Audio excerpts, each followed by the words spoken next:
শুধু রক্ত দিয়ে সম্পর্ক হয় না, আত্মাটাকে বড় করতে হয় রে বাবা, মনটাকে অনেক বড় করতে হয়। সমুদ্রের মতো বড় মন নিয়ে তোমরা আজকে যেখানে দাঁড়িয়ে আছো, এখান থেকে যাত্রা শুরু করবে।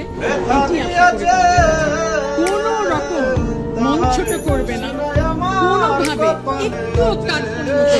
কেউ ভালো করলে 10 বার বাহবা দেবে, কেউ ভালো করলে ঈর্ষা করবে না, ঈর্ষা তোমাকে ছোট করে।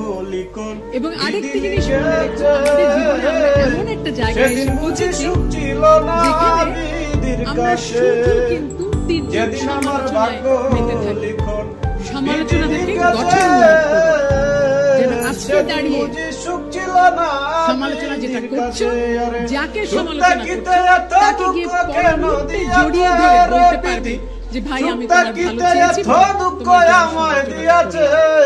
কিচ্ছু জানি না, মনে করি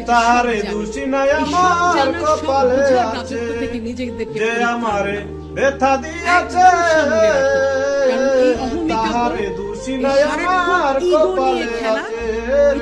মারাত্মক বিপজ্জনক।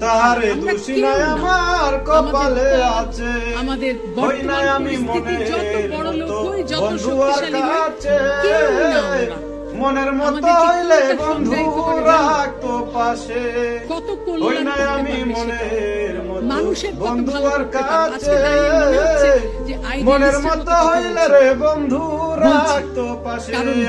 আমি চারাই আর বন্ধুকে জানিয়াছে রে বিধি, আমি চারাই আর বন্ধুকে জানিয়াছে, তাহারে দোষী নাই আমার কপালে আছে। আদর্শের কথা বলছি না বলে কিন্তু আদর্শ হারিয়ে যাচ্ছে, বইয়ের কথাগুলো বলছি না